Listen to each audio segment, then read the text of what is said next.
கர்த்தருடைய பரிசுத்த நாமத்திற்கு மகிமை உண்டாவதாக.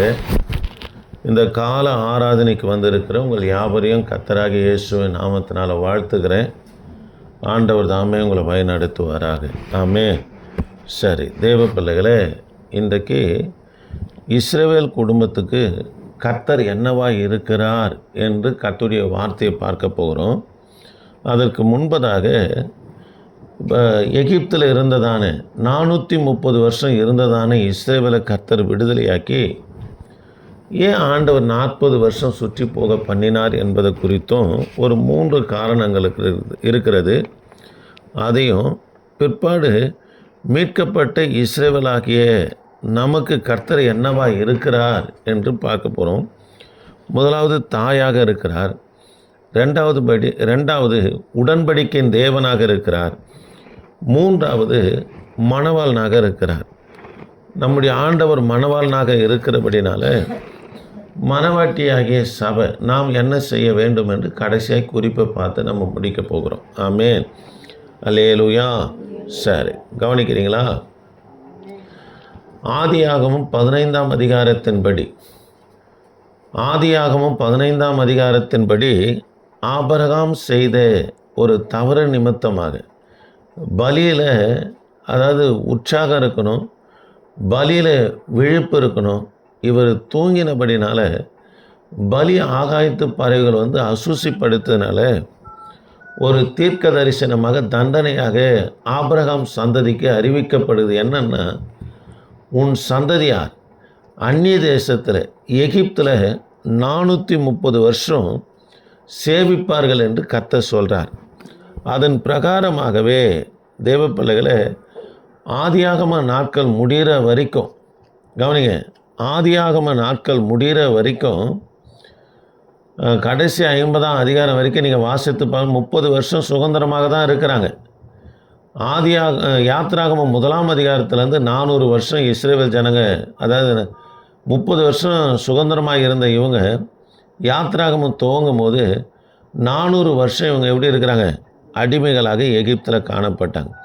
எகிப்தில் இருந்த இவங்களை கர்த்தர் இவங்க கூக்குரலை கேட்டு, இவங்க பெருமூச்சை கேட்டு, ஆபிரகாமுக்கு செய்திருந்த கர்த்தர் உடன்படிக்கையை நினைவு கூர்ந்து, கடந்த நாட்களில் கூட சொன்னேன், யாத்திராகமும் 12ஆம் அதிகாரம் 45 430 வருஷம் முடிந்த அன்றைய தினமே, ஒரு நாள் கூட கர்த்தர் தள்ளி போடலை.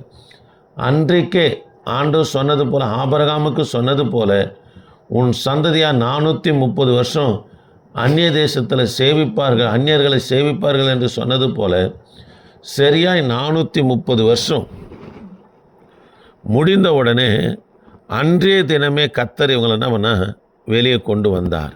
ஆமே.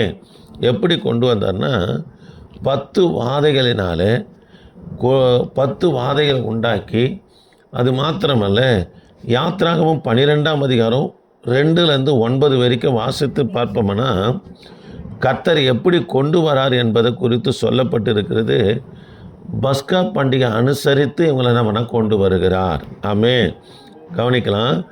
பழுதற்ற ஒரு ஆடு என்பது இது கர்த்தராகிய இயேசு கிறிஸ்து. பஸ்கா ஆடு என்பது கர்த்தராகிய இயேசு கிறிஸ்து குறிக்கிறது. பழுதற்ற என்பது பாவம் இல்லாததை குறிக்கிறது. கசப்பு கீரை என்பது எகிப்தில் இவங்க பட்டதான கசப்பான அனுபவம், உபத்திரவம் குறித்து சொல்லப்படுகிறது. இதெல்லாம் அனுசரித்த பிற்பாடு யாத்திராகமும் 13ஆம் அதிகாரத்தில் எகிப்தை விட்டு கர்த்தர் நம்மளை இவங்களை வெளியே கொண்டு வருகிறார். ஆமே. விடுதலையாக்கி கொண்டு வந்தாலும் கூட வனாந்தரத்தில் 40 வருஷம் கர்த்தர் இவங்களை சுற்றி அலைய பண்ணுவதற்கு 3 காரணங்கள் இருக்குது. கொஞ்சம் வேகமாக வாசிக்கலாமா? 1, உபாகமம் 9:5, உபாகமம் 18:9. கொஞ்சம் சீக்கிரம் வாசிக்கலாம்.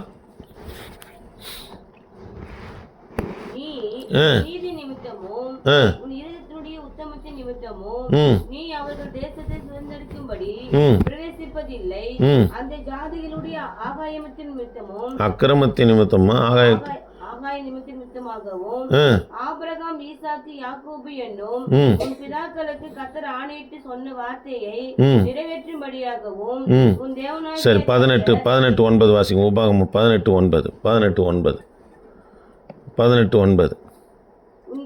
உன் தேவனாகிய கர்த்தர் உனக்கு கொடுக்கும் தேசத்தில் நீ போய் சேரும்போது அந்த ஜாதிகள் செய்யும் அருவருப்புகளின்படி செய்ய கற்றுக்கொள்ள வேண்டாம். சரி, கவனிக்கலாம் தேவ பிள்ளைகளே. எதற்காக கர்த்தர் 40 வருஷம் இவங்களை சுற்றி வர பண்ணினார் என்று சொன்னால், கானான் தேசத்தில் இருக்கிற எமோரியருடைய பாவம் பூரணப்பட வேண்டும் என்பதற்காக கர்த்தனம்னா இவங்களை சுற்றி வர பண்ணினார். அதுக்கு பிற்பாடு அவங்கள துரத்தி கர்த்தர் இவங்களை கொண்டு போய் சேர்க்கிறார். ஆமேன். கவனிக்கலாம். கவனிங்க, கானானியரே இவங்களை விட்டு துரத்துவதற்கு யாருடைய பாவம் பூரணப்படணும்? எமோரியருடைய பாவம் என்ன பண்ணால் பூரணப்படணும். ஒருவேளை சத்துடைய போராட்டம் உங்களுக்கு இருக்கலாம், பிரச்சனை கொடுக்கலாம், தேவையில்லாத உன்னை நிந்தித்து பேசலாம். நீங்கள் நினைக்கலாம், ஆண்டவர் கண்டும் காணாத போல் இருக்கிறாரே, என் பாடு தெரியாதா, என் உபவாசம் தெரியாதா, என் அர்ப்பணிப்பு தெரியாதான்னு சொல்லி புலம்பலாம். கர்த்தர் விட்டு கொடுக்கறதுக்கு காரணம் என்னென்னா, அவனுடைய பாவம் பூர்ணப்படுற வரைக்கும் கர்த்தர் விட்டு கொடுப்பார். ரட்சிப்பின் வாசலும் வைப்பார். ரட்சிப்பின் வாசலுக்குள்ளே வரல, பாவம் பூர்ணப்படுவதற்கு எத்தனைத்து கொண்டு இருப்பார்லன்னா அவங்க சீக்கிரத்தில் முடிவை சந்திப்பாங்க. அதுதான் சொல்கிறாரு. முதலாவது காரியம், ஆண்டவர் எதனால் இவங்களை சுற்றி வர பண்ணினார் என்று சொன்னால், எமோரியருடைய பாவனை பண்ணால் பூரணப்படாமல் கர்த்தர் எதையும் செய்யவே மாட்டார். ரெண்டாவது, யோசுவாவின் புத்தகம் 5ஆம் அதிகாரம் 6ஆம் வசனமும், யோசுவாவின் புத்தகம் 5ஆம் அதிகாரம் 6ஆம் வசனமும், எண்ணாகமும் 32:13, எண்ணாகமும் 32:13. கொஞ்சம் சீக்கிரம் வாசிங்க.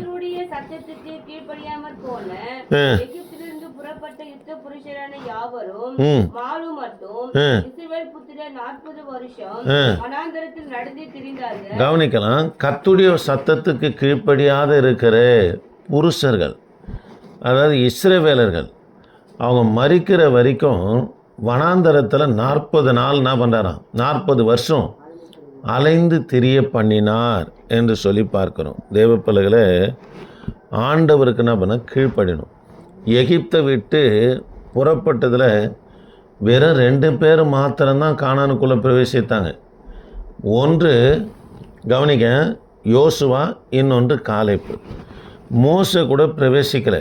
ஏனென்று சொன்னால் கர்த்தருடைய வார்த்தை கீழ்ப்படியாதவராய் காணப்பட்டார். போய் கண்மலையை பார்த்து 2வது விஷயம் பேச சொன்னார். இவர் முறை அடித்தது போல் அடித்தார். கண்மலையாகி கிறிஸ்து ஒரு முறை தான் அடிக்கணும். 2வது விஷயம் இவர் அடித்ததுனால நான் ஆண்டவர் கவனிக்கலாம், மலையில் நிற்க வச்சு கானானை காட்டுகிறார். நீ பார், இதுக்குள்ளே பிரவேசிக்க மாட்டேன்றார். விண்ணப்பம் பண்ணுறார், ஆண்டவரே நான் கானானை போகணும், கானானுக்குள்ளே பிரவேசிக்கணுன்றார். ஆண்டவர் சொல்கிறார், இதை குறித்து நீ பேசாதன்ட்டார். ஏன்னு சொன்னால் கீழ்ப்படியாதவங்க கர்த்தருக்கு தேவையில்லைன்றார். இதை தான் சவுலிடத்திலே சொல்லுவார். 1 சாமுவேலின் புத்தகம் 15:22 நீங்கள் வாசித்து பார்ப்போம்னா, கர்த்தருடைய சத்தத்துக்கு கீழ்ப்படிவதை பார்க்கலாம் சர்வாங்க தகனங்களும் பலிகளும் கர்த்தருக்கு பிரியமாக இருக்குமோ, கீழ்ப்படிதலும் செவி கொடுத்தலும் உத்தமம் என்று சொல்லுகிறார். ஆமென். அதனால் தேவ பிள்ளைகளே, ஆண்டவருக்கு கீழ்ப்படியாத பிள்ளைங்க தேவையில்லைங்க. கீழ்ப்படியாததுனால சவுல் ராஜாவே கர்த்தர் என்ன பண்ணார், ராஜாவாக இராதபடி அவனை புறக்கணிச்சிட்டார்.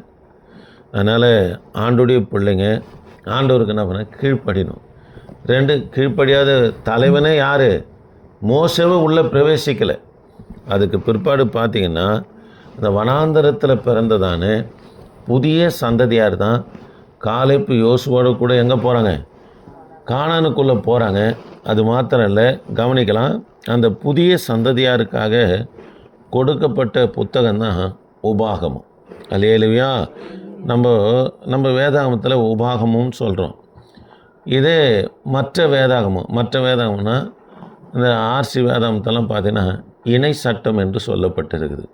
சேர்த்து இருக்கிறாங்க. யாருக்காக, புதிய சந்ததியாருக்காக நம்ம சேர்க்கப்பட்டு இருக்கிறோம். சரி, மூன்றாவது காரியம் யாத்திராகமம் 13ஆம் அதிகாரம் 17ஆம் வசனம். யாத்ராகமும் 13ஆம் அதிகாரம் 17ஆம் வசனம், கொஞ்சம் சீக்கிரம் வாசிக்கலாமா? யாத்ராகமும் 13:17. பார்வோன் ஜனங்களை போகவிட்ட பின் பார்வோன் ஜனங்களை போக விட்ட பின் ஜனங்கள் யுத்தத்தை கண்டால் மனமடிந்து எகிப்துக்கு திரும்புவார்கள் என்று சொல்லி பெலிஸ்தரின் தேச வழியே போவது சபிபமானாலும் தேவன் அவர்களை அந்த வழியை நடத்தாமல் சிவந்த சமுத்திரத்தின் வனாந்தர வழியாய் ஜனங்களை சுற்றுப்போக பண்ணினார். அல்லேலூயா. கவனிக்கலாம், ஆபிரகாம் கூட அடிக்கடிக்கு எகிப்துக்கு போயிட்டு வந்தார். அவர் சிவந்த சமுத்திரத்தின் வழியாக போகலை. அவர் எப்படி வந்தார்னா, கானான் பெலிஸ்தர் தேசத்தின் வழியாக எங்கே வராரு? எகிப்துக்கு வந்து எகிப்துலேருந்து பெலிஸ்தர் தேசத்தின் வழியாக கானானுக்கு போவார். இது சபியமாக இருக்கிற, அதாவது வழி, கானானுக்கும் சரி எகிப்துக்கும் சரி சபியமாக இருக்கிற வழி. ஆனால் ஆண்டவர் இந்த பெலிஸ்தர் இஸ்ரவேலுக்கு விரோதமாக யுத்தத்திற்கு வருவார்கள்னா இவங்க மனமடிவாகி பின்வாங்கி போயிடுவாங்க, எகிப்தை நினைப்பாங்க என்று சொல்லி தான் கர்த்தர் என்ன பண்ணனா, இவங்களை யுத்தத்தை பார்த்தா இவங்க என்ன பண்ணிடுவாங்க, மனமடிவாயிடுவாங்க அப்படின்னு சொல்லி கர்த்தர் யுத்தம் இல்லாமல் இருப்பதற்காக இவங்களை சுற்றி வர பண்ணினார். ஆமென், அல்லேலூயா. அதனால் தேவ பிள்ளைகளை கவனிக்கலாம், இஸ்ரவேல் குடும்பத்துக்கு கர்த்தர் என்னவாக இருக்கிறார் என்பதை பார்க்க போகிறோம். இவங்களை விடுதலையாக்கி கர்த்தர் கொண்டு வந்தாலும் 3 காரியத்தை நிமித்தமாக கர்த்தர் இவங்களை 40 வருஷத்தை எடுக்கிறார். ஒன்று, எமோரியருடைய பாவம் பூரணப்படணும். 2வது, கீழ்ப்படியாத பிள்ளைங்க தேவையில்லை, வனாந்தரத்திலே அவங்கள வடிகட்டுறார். 3வதாக, யுத்தம் இல்லாமல் இவங்களை கொண்டு போய் சேர்க்க வேண்டும் என்பதற்காகவே கர்த்தனவனா இவங்களை சுற்றி திரிய பண்ணினார். அல்லேலூயா. சரி, கவனிக்கலாம், இஸ்ரவேலுக்கு கர்த்தர் என்னவாக இருக்கிறார் என்று சொல்லி பார்க்கலாம். ஏசாயா தீர்க்க தரிசன புஸ்தகம் 66ஆம் அதிகாரம் 12-13, ஆதியாகமும் 17ஆம் அதிகாரம் 1ஆம் வசனமும், எண்ணாகமும் 11-12. திரும்ப சொல்கிறேன், ஏசாயா தீர்க்க தரிசன புஸ்தகம் 66 12-13, எண்ணாகமத்தை எடுத்துக்கலாம். அடுத்தது எண்ணாகமும் 11-12, எண்ணாகமும் 11-12, ஆதியாகமும் 17:1, ஆதியாகமும் 17:1. கொஞ்சம் வாசிக்கலாமா? கர்த்தர் சொல்லுகிறது என்னவென்றால், இதோ நான் சமாதானத்தை ஒரு நதியை போலவும் ஜாதிகளின் மகிமையை புரண்டு ஓடுகிற ஆற்றை போலவும் அவளிடமாய் பாயும்படி செய்கிறேன். அப்போது நீங்கள் முளைப்பால் குடிப்பீர்கள். பாருங்க, ஆண்டவர் பாபிலோன் சிறையிருப்பிலிருந்து விடுதலையாக்கப்படுகிற இவங்களை எருசலேமில் வைத்து கர்த்தர் என்னெல்லாம் இவங்களுக்கு செய்வார் என்பதை குறித்து கர்த்தர் பேசின்னு வரார். நீங்கள் 10லேருந்து கொஞ்சம் வாசிங்க, 10லேருந்து வாசிங்க. எருசலேமை நேசிக்கிற நீங்கள் எல்லாரும் அவளோடு கூட சந்தோஷப்பட்டு அவளை குறித்து களி கூறுங்கள். அவள் நிமித்தம் துக்கி இருந்த நீங்கள் எல்லாரும் அவளோடு கூட மிகவும் மகிழுங்கள். 11 வாசிங்கம்மா, 11 வாசிங்க. அவளுடைய ஆறுதலின் முளைப்பாலை உண்டு திருப்தியாகி சூப்பி குடித்து அவளுடைய மகிமையின் பிரகாசத்தினால் மனமகிழ்ச்சி ஆகுங்கள். கர்த்தர் சொல்லுகிறது என்னவென்றால், இதோ நான் சமாதானத்தை ஒரு நதியை போலவும். கவனிங்க, இஸ்ரவேலருக்கும் கர்த்தர் நமக்கு என்னவாக இருக்கிறாரு? தாயாக இருக்கிறார். கர்த்தர் நமக்கு என்னவாக இருக்கிறாரு? தாயாக இருக்கிறார். பாபிலோன் சிறையிருப்பிலிருந்து புறப்பட்டு வருகிற இவர்களுக்கு ஒரு தாய் தன் பிள்ளைக்கு என்ன செய்வாளோ அதன் பிரகாரமாக கர்த்தர் செய்வேன் என்று வாக்கு பண்ணுறார். அதை தான் 12ஆம் வசனத்தில் கர்த்தர் சொல்லுகிறது என்னவென்றால், இதோ நான் சமாதானத்தை ஒரு நதியை போலவும் ஜாதிகளின் மகிமை புரண்டு ஓடுகிற ஆற்றை போலவும் அவ்விடமாய் பாழ செய்கிறேன். அப்பொழுது நீங்கள் முளைப்பால் குடிப்பீர்கள், இடுப்பில் வைத்து சுமக்கப்படுவீர்கள், முழங்கால் வைத்து தாளாட்டப்படுவீர்கள். தேவப்பிள்ளைகளே, ஒரு தாய் தாம் பிள்ளையை தேற்றுவதற்காக, அந்த பிள்ளையை அதாவது ஆறுதல் படுத்துவதற்காக 3 நிலைகளில் ஒரு தாயானவர் கடந்து போகிறார். முதலாவது, அந்த பிள்ளையை தேற்றுவதற்காகவும் போஷிப்பதற்காகவும் ஆறுதல் படுத்துவதற்காகவும் வளர்ச்சிக்காகவும் எதை கொடுக்குறேன்னா தன்னுடைய முளைப்பால் என்னவனா கொடுக்கிறாள் என்று சொல்லப்பட்டிருக்கிறது. ரெண்டாவது, அந்த பிள்ளையை இடுப்பில் வைத்து என்ன பண்ணாங்களாம், சுமக்கப்படுவீர்கள். அந்த குழந்தை அப்படியும் அதாவது சத்தத்தை அடக்கலை, ஓயாமல் கத்தின்னு இருக்குன்னா அந்த தாயானவன் என்ன பண்ண இடுப்பில் வச்சு சுமந்து அப்படியும் ஒரு சின்ன ஒரு பாட்டு கேட்டு என்ன பண்ண பாடுவாங்க. அதுலேயும் குழந்தை அடங்கலையா, தன்னுடைய காலை 2 கால்களை நீட்டி குழந்தைக்கு குப்புரை போட்டு ஒரு தாலாட்டு மாதிரி முதுகில் தட்டினாங்கன்னு வச்சுங்களேன், குழந்தை தூங்கிடும். இதை தான் சொல்கிறாரு, தேவ பிள்ளைகளே, உன் நதி உன் மகிமை புரண்டு வருகிற ஆற்றை போலவும் நான் பாழை செய்து, ஒரு தாய் தன் பிள்ளை எப்படி தேற்றுவாளோ அது போல் நான் உங்களை தேற்றுவேன். அதான் நீங்கள் தாயின் முளைப்பாலை குடிப்பீங்க, இடுப்பில் வைத்து சுமக்கப்படுவீங்க, முழங்காலில் வைத்து என்ன பண்ணப்படுவீங்க, தாளாட்டப்படுவீங்கன்னு சொல்லிட்டு 13ஆம் வசனத்தில் சொல்கிறார் பாருங்க, ஒருவனை அவன் தாய் தேற்றுவது போல நான் உங்களை தேற்றுவேன், எருசலேமில் தேற்றப்படுவீங்க. நீங்கள் பாபிலோனில் தேற்றப்படாமல் உபத்திரம் பாடு அவமான நிந்தையில் இருக்கிறீங்களா, கவலைப்படாதே, எருசலேமுக்கு நீ போவ, ஒரு தாய் தன் பிள்ளைக்கு என்ன செய்கிறாளோ அது போல செய்து, ஒரு தாய் தேற்றுகிறது போல உன்னை நான் என்ன பண்ணுவேன், தேற்றுவேன் என்று அவனை வாக்கு தத்தம் கொடுக்கிறார். ஆமே. சரி, என்னாகமோ 11:12 கொஞ்சம் வேகமாக வாசிங்கம்மா. இவர்களுடைய பிதாக்களுக்கு நான் ஆணையிட்டு கொடுத்த தேசத்துக்கு நீ இவர்களை முளையுங்கிற பாலகனை தகப்பன் சுமந்து கொண்டு போவது போல உன் மார்பிளை அணைத்து கொண்டு போ. பாருங்களேன், ஆண்டவர் சொல்கிறார் மோசேவை பார்த்து, எப்பா நான் இவங்களுக்கு வாக்கு தத்தம் பண்ணினேன், அந்த தேசத்துக்கு நீ கொண்டு போகும்போது முளைப்பால் குடிக்கிற குழந்தையை போல, ஒரு தகப்பன் தன் மார்பில் சுமந்து கொண்டு போகிறது போல இந்த இஸ்ரவேல் ஜனங்கள் என்ன பண்ணு கொண்டு போய் என்று சொல்லுகிறார். சரி, ஆதியாகமும் 17:1 நீங்கள் வாசித்து பார்ப்போம்னா, ஆபிரகாமுக்கு முன்பதாக கர்த்தர் என்ன சொல்கிறார்னா, எனக்கு முன்பதாக நடந்து கொண்டு நீ என்ன பண்ணு உத்தமனாரு, நான் சர்வ வல்லமுள்ள தேவன் என்று சொல்லுகிறார். சர்வ வல்லமுள்ள தேவன் என்பதற்கு எபிரேய சொல் எல்ஷடாய் என்று சொல்லப்படு. எல்ஷடாய் என்று சொன்னால் ஒரு தாயின் மார்பகத்துடைய தகப்பனாக இருப்பேன் என்று கர்த்தர் ஆபிரகாமுக்கு வாக்கு பண்ணுகிறார். ஆக எனக்கு அன்பான தேவனுடைய பிள்ளைகளே, இஸ்ரவேலுக்கு நமக்கும் கர்த்தர் என்னவா இருக்கிறார்னா தாயாக இருக்கிறார். நீ தேற்றப்படுவதற்கு உலகமும் மனுஷனும் அதாவது சிற்றின மூலம் தேடினாலும் கூட நாம் தேற்றப்பட மாட்டோம். இயேசுவால் தான் ஒரு தாய் தேற்றுவது போல் நம்ம தேற்றப்படுவோம். அப்போ நம்ம ஆண்டவர் நம்மளை தேற்றணுன்னா ஆண்டுடைய பிள்ளைகளாக நம்ம இருக்கணும். எப்பேற்பட்ட பிள்ளைகளாக இருக்குன்னா கீழ்ப்படுகிற பிள்ளைகளாக இருக்கணும். அல்லேலூயா. நீங்கள் எபேசருக்கு நிருபம் 6:1, நீதிமொழிகள் 13:24, ஆதியாகமம் 22:6 நீங்கள் வாசித்து பார்க்கணும். கொஞ்சம் வாசித்துடலாமா? நீதிமொழிகள் 13:24 கொஞ்சம் வாசிக்கலாம். 13:24 சீக்கிரமா. 13:24 பெரும்ப கையாளாதவன் தன் மகனை பகைக்கிறான், தண்டிக்கிறான். தேவ பிள்ளைகளை, நீங்கள் இந்த வசனங்கள்லாம் வாசித்து பார்ப்பேன்னா சொல்லப்பட்ட வசனங்கள்லாம் பிள்ளைகள் தேவனுக்கு கீழ்ப்படினோம். ஒரு பிள்ளை நாம் தேவனுடைய பிள்ளைகளாக இருப்போம்னா கர்த்தருக்கு என்ன பண்ணுவோம், கீழ்ப்படிகளாக இருப்போம். கீழ்ப்படிகளுக்கு முன் உதாரணம் யாருன்னா ஈசாக்கு தான். ஆதியாகமம் 22:12 போய் பலிபீடத்து மேலே படுத்தார். சரி, கவனிக்கலாம். இரண்டாவது காரியம் நமக்கு ஆண்டவர் என்னவாக இருக்கிறார்னா உடன்படிக்கையின் தேவனாக இருக்கிறார். என்ன தேவன்? உடன்படிக்கையின் தேவனாக இருக்கிறார். வாசிக்கலாமா? உபாகமம் 4ஆம் அதிகாரம்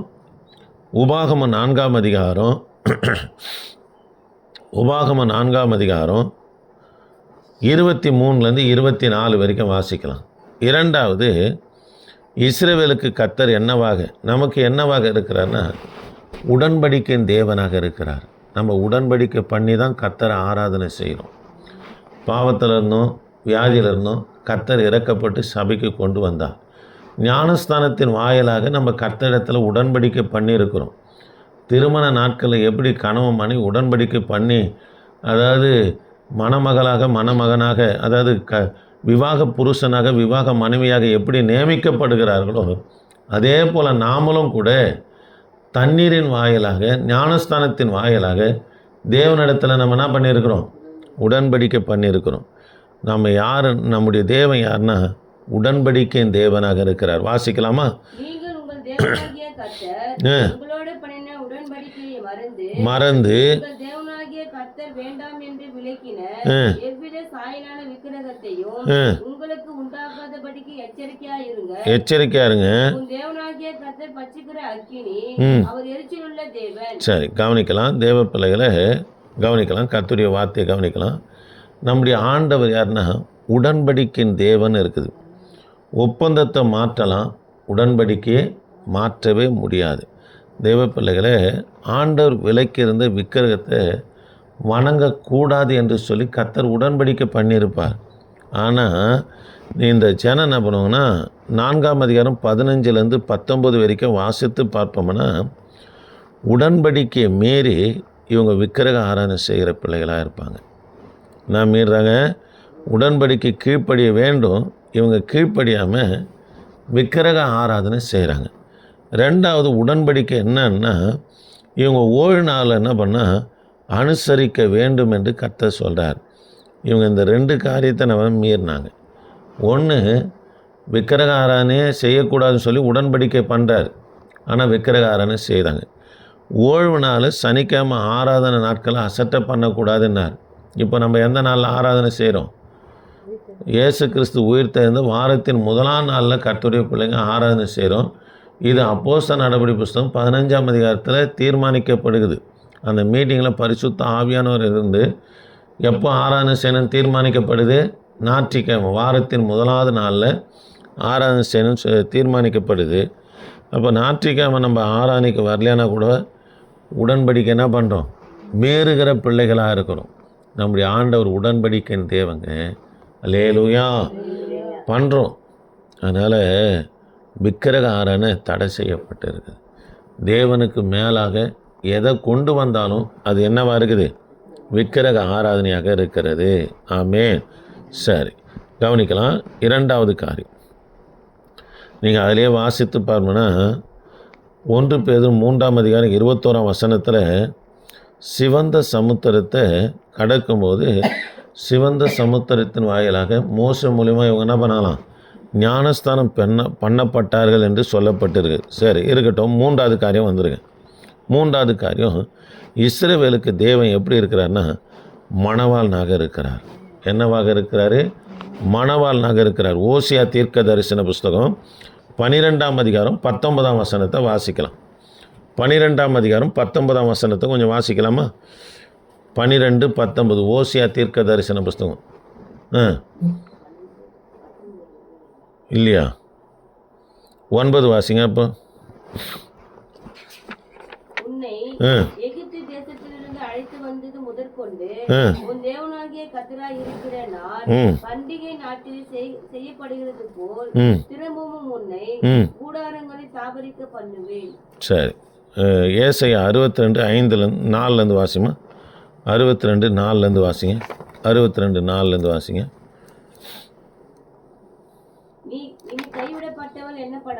எண்ணப்படாமலும் பாருங்க, எப்சிபா என்பதற்கு பாருங்க என் விருப்பம் என்று பொருள். எப்சிபா என்று சொன்னால் என் விருப்பம், என் மகிழ்ச்சி, ஆசை உன்னிலை இருக்கிறது என்று சொல்லி யாரை பார்த்து கர்த்தர் சொல்கிறாரு? யூத ஜனங்களை பார்த்து சொல்கிறாரு. கவனிக்கலாம். பாபிலோன் சிறையிருப்பில் இருக்கிற இவங்களை பார்த்து ஆண்டவர் வாக்குத்தத்தம் கொடுக்குறாரு. நீ இனி கைவிடப்பட்டவள் என்று சொல்ல தேவலப்பா. காரணம் என்னன்னா, உன் பாழாய் கிடக்கிற உன் தேசத்தை நீ கட்டி குடியேறும்போது உனக்கு என்னவாக இருப்பேன் என்று கர்த்தர் சொல்கிறாருன்னா பாருங்கள், நீ எப்சிபா என்றும், எப்சிபா என்று சொன்னால் என் விருப்பம்னு அர்த்தம். என் விருப்பம் என்பதற்கு மூலமொழியில் தேவனுடைய ஆசை, அதாவது மகிழ்ச்சி, தேவனுடைய விருப்பம் உன்னிலே இருக்கிறது என்று சொல்கிறார். அல்லேலூயா. சரி, அப்படியே வாசிங்கம்மா. பியூலா என்றும் சொல்லப்படும். கர்த்தர் உன்மேல் பிரியமாய் இருக்கிறார். வாழ்க்கைப்படும். உன் தேசம் வாய்க்கப்படும். கவனிக்கலாம். எப்சிபா பியூலா என்றால் திருமணமானவள் என்ற அர்த்தம். எப்சிபா என்று சொன்ன பியூலா என்று சொன்னால் திருமணம், அதை மணமகள் ஆக்கி கொண்டன் பொருள். அது திருமணமானவள் என்று பொருள். அப்போது மணவாளனாகிய கிறிஸ்து மணவாட்டியாகிய நம்ம நபர்னா மணமுடிக்கு கர்த்தர் ஒரு நாள் வரப்போகிறார். அது எந்த நாள்னு யாருக்குமே தெரியாது, பிதா ஒருவரை தவிர. ஆக எனக்கு அன்பான கர்த்தருடைய பிள்ளைகளே, நாம் எப்படி இருக்க வேண்டும் என்று சொல்லி 2 கொரிந்தியர் 11ஆம் அதிகாரம் ஒரு மணவாளி எப்படி இருக்க வேண்டும் என்று பவுல் உபதேசம் பண்ணுறார் பாருங்க. 2 கொரிந்தியர் 11ஆம் அதிகாரம் 2-3 வரைக்கும் கொஞ்சம் வாசிக்கலாம். 2-3 வரைக்கும் வாசிக்கலாமா? நான் உங்களை கற்புள்ள கன்னிகையாக கிறிஸ்து என்னும் ஒரே புருஷனுக்கு ஒப்புக் கொடுக்க நியமித்தபடியால். போதும், கவனிக்கலாம். ஆண்டவர் நம்மளை என்ன பாருங்க, பவுல் கொரிந்து சபை அவர் ஸ்தாபித்தபடினால கொரிந்து சபையாருக்கு சொல்கிறாரு, அதாவது மணவாளனாகிய கிறிஸ்துவுக்கு கற்புள்ள கன்னிகையாக ஒரே புருஷனுக்கு ஒன்று என்ன பண்ணியிருக்கிறேன், நியமித்திருக்கிறேன்றார். அப்போது சபை எப்படி இருக்கணும்? கற்புள்ளவளாக இருக்கணும். அல்லேலூயா. எந்த பாவமும் செஞ்சு, கற்பு அப்படின்னா உபதேசத்தின் மூலியமாக கரைப்படாதவர்களாக இருக்கணும். யார் எது சொன்னாலும் ஏற்றுக்கொள்ளக்கூடாது. கற்பு என்பது எதுக்கு அடையாளம்? உபதேசம். அவங்க பண்ணுற அந்த ஐயா பண்ணலையா, நான் பண்ண அந்த விசுவாசி பண்ணலையா, அவங்களுடைய நடக்கைகள் எல்லாம் அதாவது உபதேசமாக ஏற்றுன்னு அவங்கள போல செய்கிறதெல்லாம் கற்பு குலைஞ்சிடுச்சுன்னு அர்த்தம். நம்ம கற்றுக்கொண்ட உபதேசத்தில் நிலைத்து நிற்கணும். அதுதான் கற்புள்ள ஸ்திரீ. ஆமென். அல்லேலூயா. நீங்கள் கற்புள்ள ஸ்திரீ எப்படி இருப்பாங்கன்னா, ஒரு மணவாளி எப்படி இருப்பாங்க என்பதை சங்கீதம் 45:9-11 வரைக்கும் வாசித்து பார்ப்போமா சொல்லப்பட்டு. கொஞ்சம் வாசிக்குமா? 45:9. நாயகனுக்குள்ளே அரசரின் குமாரத்திகள் உண்டு. ராஜஸ்திரீ ஓப்பரின் தங்கம் அணிந்தவளாய் உமது வலது பாரசத்தில் நிற்கிறாள். குமாரத்தியை கேள், உன் செவியை சாய்த்து சிந்தித்துக்கொள், உன் ஜனத்தையும் உன் தகப்பன் வீட்டையும் மறந்துவிடு. சரி, கவனிக்கலாம். கவனிங்க. மணவாளியை பார்த்து, அதாவது மாப்பிள்ளை குடும்பத்தார் சொல்கிறாங்க, நீ என்னதான் தங்கம் வைடூரியம் மாட்டினிருந்தாலும் என் ராஜா உன் அழகில் பிரியப்பட மாட்டார். உன் தகப்பன் வீட்டை நீ மறக்கும்போது என் ராஜா உன் அழகில் என்ன பண்ணுவார்?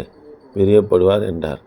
இதில் ஒரு குறிப்பு என்னன்னா, தகப்பன் வீடு என்பது விட்டு வந்த பாவத்தின் வீடு, விட்டு வந்த பாவம். அதை மறந்தால் தான் கிறிஸ்து நம்மள என்ன பண்ணுவார்னா, கவனிக்கலாம், பிரியப்படுகிற தேவனாக இருக்கிறார். ஆமென். சரி, 3 காரியங்களை பார்த்தோம். இஸ்ரவேலுக்கு கர்த்தர் என்னவாக இருக்கிறார்னா, நமக்கு தாயை போல இருக்கிறாருங்க. உலகத்திலையும் சரி, எந்த மனுஷனிடத்திலும் சரி, பொருளாலும் சரி, சொத்தாலும் சரி, நம்ம தேற்றப்பட முடியாது. கிறிஸ்து ஒருவரால் மாத்திரம்தான் தேற்றப்படும். 2வது, நம்முடைய ஆண்டவர் உடன்படிக்கையின் தேவனாக இருக்கிறார். அதனால் உடன்படிக்கை நம்ம மீறக்கூடாது. மீறினோம்னா மரண அடி அடிப்பார். 3வது காரியம், இஸ்ரவேலுக்கு கர்த்தர் எப்படி இருக்கிறார்னா, மணவாளனாக இருக்கிறார். மணவாட்டியாக சபை நாமும் கரைப்படாமல், தகப்பன் வீட்டை திரும்பி பாராமல், உபதேசத்தில் கரைப்படக்கூடாது. 2வது, விட்டு வந்த பழைய தகப்பனாக இருக்கிற பாவத்தின் பழக்கத்துக்கு வீட்டுக்கு என்ன பண்ணக்கூடாது? திரும்பக்கூடாது. ஜெபம் பண்ணலாமா? என் ஆண்டவரே, நாங்கள் உம்மை துதிக்கிறோம். வந்ததான ஒவ்வொரு பிள்ளைகளுக்காய் ஸ்தோத்திரம். கர்த்தாவே, நீங்கள் ஆசீர்வதிங்க. இந்த கான்ஃபரன்ஸ் லைனில் இருக்கிற பிள்ளைகளையும் ஆசீர்வதிங்க. தொடர்ந்து உமது தயவு எங்களோடு இருக்கட்டும். இயேசு நாமத்தில் ஜெபிக்க நல்ல பிதாவே. ஆமென்.